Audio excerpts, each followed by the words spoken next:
Today, we're going to break down a really powerful and, most importantly, joint-safe routine from someone who has seen it all, an 89-year-old doctor. And listen, these aren't just random exercises. This is a blueprint for keeping your independence, designed by someone who really, truly understands the aging body from the inside out. I mean, just think about that. He spent over 4 decades on the front lines in the ER, watching firsthand the absolutely devastating things that happen when people lose their leg strength. So this isn't just some theory from a book. This is a routine born from deep personal experience. It's designed to stop what he saw happen to so many people. And this, right here, is the million-dollar question, isn't it? The usual advice, just do deep squats. Well, that's often not realistic or even safe for joints that have seen decades of life. The real goal has to be getting the maximum strength gain with the absolute minimum stress. And that requires a much smarter approach. All right, so let's get into it. We're counting down his top 5 exercises, and we're starting with 2 foundational movements. Now, these target the muscles that often get overlooked, but they form the very base of our mobility.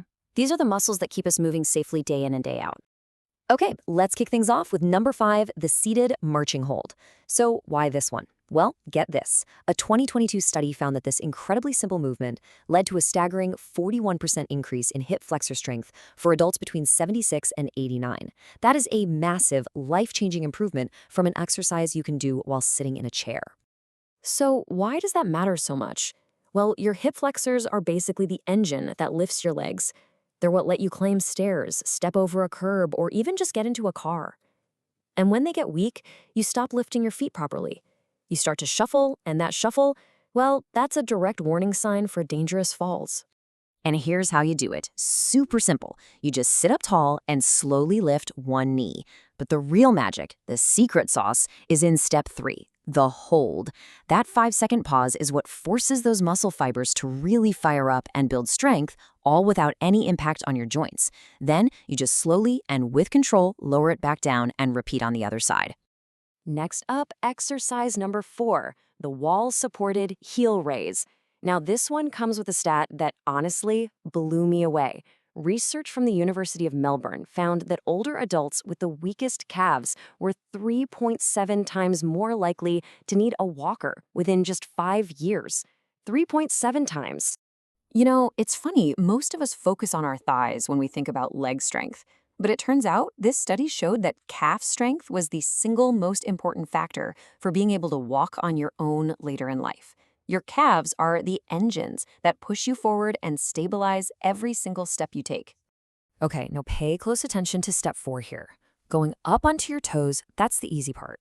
It's the slow, controlled 3-second lowering phase that actually builds the most muscle. We're talking 62% more according to the research. So don't just flop your heels down, control the entire movement. And remember, that wall is just there for a little balance, not to hold you up. Okay, so we've built the base. Now let's move on to the next pair and see how this all connects. We're getting into the major muscles now, the ones that give you the raw power to stand up, to keep your balance, and to protect yourself from the most dangerous kinds of falls. And this brings us to exercise number 3, the sit-to-stand pause. Just look at this comparison from a 2021 clinical trial. A normal sit-to-stand gives you a 12% strength gain. Not bad, but by simply adding a 3-second pause halfway up, that gain jumped to 58%. That's nearly 5 times the improvement. It's a tiny little tweak with a monumental impact. So why is this little pause such a game changer? Well, your quadriceps are the absolute powerhouse of your legs, and that pause, it's so effective because it completely eliminates momentum. You can't cheat. Your muscles are forced to do all the heavy lifting, building that pure, raw strength you need to get out of any chair or car with total confidence. Let's walk through it. You sit down, cross your arms over your chest, and start to stand up. Now here's that critical moment, that 3-second pause, right when your thighs are about parallel to the floor. You're going to feel the burn, and that's a good thing. That's the muscle working. Then push all the way up, and just as important, control the movement all the way back down.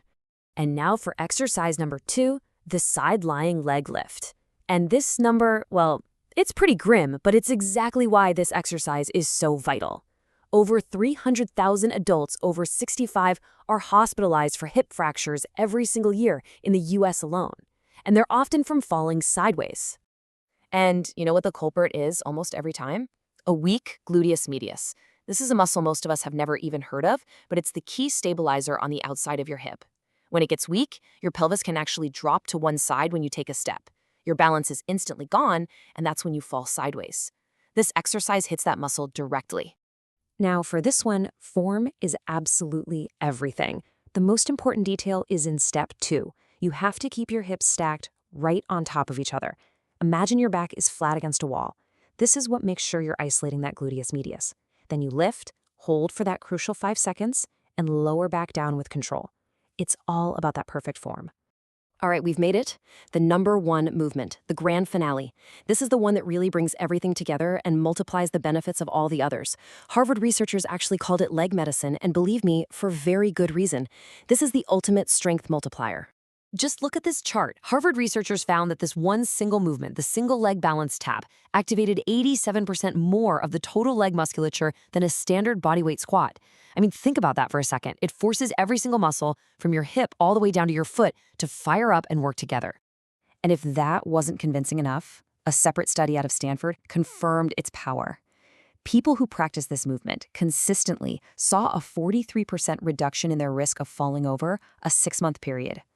No other single exercise even came close to that number.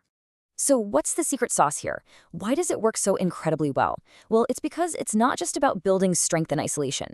This exercise trains your body for the dynamic, wobbly instability of real life. Stepping over a curb, reaching for something on a high shelf, turning a corner. It combines balance, strength, and coordination into one single fluid motion. So here's how you do it. Just stand behind a chair for a little balance, shift your weight onto one leg, and then use your other foot to slowly tap forward, then back to the center. Then tap to the side, and back to the center. And finally tap backward, and back to the center. That whole sequence, that's 1 rep. The key is slow, deliberate control. Your standing leg is doing all the work, making thousands of tiny adjustments to keep you stable.